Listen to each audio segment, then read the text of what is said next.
Bible कहती है कि राजा अहाब अपनी पत्नी इजबेल के उकसाने पर मूर्तियों की पूजा करता था और बहुत ही दुष्ट तरीके से व्यवहार करता था।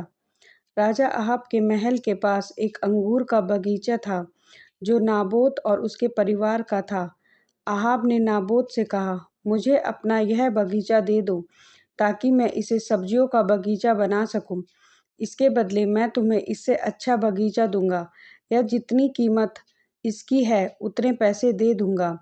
लेकिन नाबोत ने उस जमीन को देने से मना कर दिया क्योंकि वह कई पीढ़ियों से उसके परिवार की थी।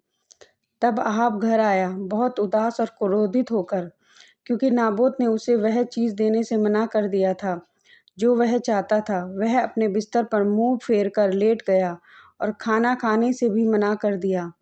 उसकी पत्नी इजबेल उसके पास आई और बोली, तुम इतने उदास क्यों हो? तुम खाना क्यों नहीं खा रहे? अहाब ने उसे बताया कि नाबोत ने अपना बगीचा देने से मना कर दिया है। तब इजबेल ने कहा, क्या इस तरह इज़राइल का राजा व्यवहार करता है? उठो, खाना खाओ और खुश हो जाओ, मैं तुम्हें नाबोत का बगीचा दिला दूंगी। तब इजबेल ने राजा के नाम से पत्र लिखे, उन पर राजा की मोहर लगाई और उन्हें नाबोत के नगर के बुजुर्गों और प्रतिष्ठित लोगों के पास भेज दिया।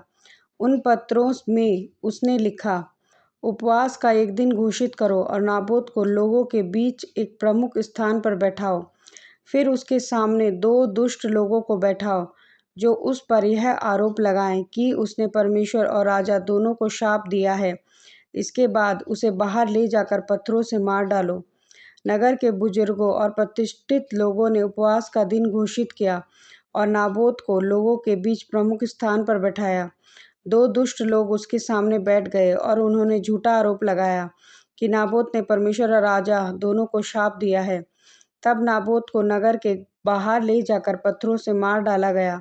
जैसे ही इजबेल ने सुना कि नाबोत मर गया है, उसने अहाब से कहा, जाओ और नाबोत के उस बगीचे को अपने अधिकार में ले लो, अब वह जीवित नहीं है। तब राजा अहाब नाबोत के बगीचे में गया और उस पर अधिकार कर लिया।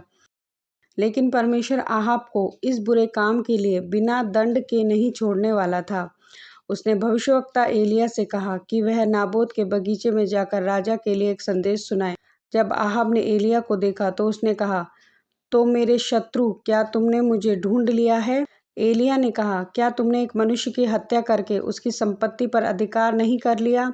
फिर एलिय्याह ने घोषणा की, जहाँ कुत्तों ने नाबोत का खून चाटा था, वही कुत्ते तुम्हारा खून भी चाटेंगे।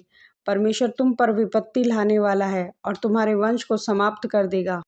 एलिय्याह ने यह भी कहा कि अहाब मारा जाएगा, उसका राजवंश नष्ट हो जाएगा और इजबेल को कुत्ते खा जाएंगे। जब अहाब ने ये बातें सुनी तो उसने अपने कपड़े फाड़ दिए, टाट पहन लिया और उपवास किया। वह टाट पहनकर नम्रता से इधर उधर चलता रहा। तब परमेश्वर ने भविष्यवक्ता एलिय्याह से कहा, क्या तुमने देखा है कि अहाब मेरे सामने कैसा नम्र हो गया है?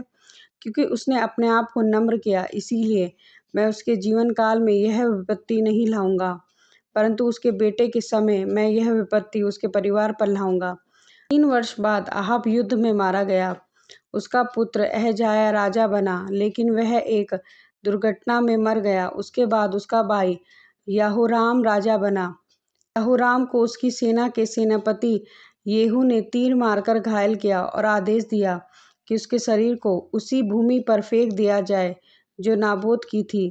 इजबेल को उसके ही सेवक ने खिड़की से नीचे फेंक दिया और वह मर गई। उसके शरीर को कुत्तों ने खा लिया, जैसा एलिय्याह ने पहले भविष्यवाणी की थी।